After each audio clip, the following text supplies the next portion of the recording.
Қолларында мылтық, уйларында медаль. Qozan işitindегі Свияга үзәгендә бүген иртәдән оту тавышлары яңгырап тора. Россия чемпионатында катнашучыларның беренче сынаулары бу.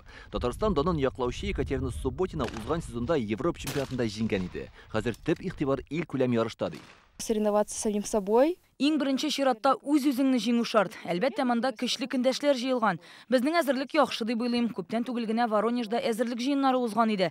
Без ил җыелмасы составында шунда булып кайттык. Олимпия программасында әлеге спорт түрендә җиңү яулау өчен төз булу гына җитмей, бик нык сизгерлек тә кирәк. Чөнки зур тизлектә очып барган тәлинкәгә тидерү шарт. Ә инде иң беренче чиратта сабырлык кирәк, чөнки осталыкны арттыру өчен узак вакытлар, күнегүләр үткәрү сорала. Менә әлеге спорт түрендә, менә шушы мылтык ярдәмендә алтын медаль яулана инде. Тәлинкәнең кайдан килеп чыгасын беркем белми. Җир астындагы менә бу корылмада махсус җайланмадан машиннар оча. Спортчы аларга тидерергә тиеш. Көн аяз, җилдә талгын гына исә, ату спорты өчен иң кулай һава торышы. Татарстаннан 46 мәргән чыгыш ясый. Безнең барысы кеше спортчылар, чөнки безнең олимпиада катнашкан спортчыларыбыз да бар. Дөнья күләм ярышларында да, Европа күләм ярышларында да җиңгән. Мин күз сидерәсем килми, барсында өметләр бар. Biz салны яуларга.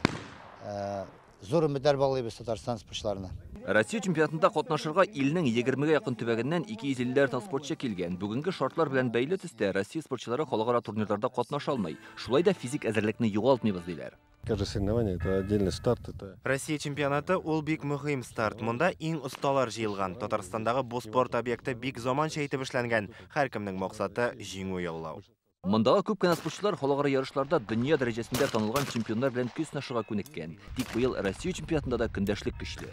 3 заслуженных мастера спорта. 3 ат казанган спорт остасы, 8 катнашучы халыкара дәрәҗәдәге турнирларда уңышка ирешкән. 40тан артыгы төрле дәрәҗәдәге чемпионнар килгән. Шуңа күрә безнең егет-кызлар якын арада Европа һәм дөнья күләм чемпионатларда катнашмасалар да осталыкларын саклый алалар. Россия чемпионаты 11 июльгә кадәр дәвам итәчәк. Моннан тыш Казанның Тынычлык бистәсендә ядрәле ату Сабыр районында спортник буенча ярышлар бара. Август аенда Казанда иң көчле Россия спортчылары арасында спартакиада узарга тиеш. Югарыстан районыннан Илдар Сафиуллин, Олег Мыльников, Яңа Гасыр каналы.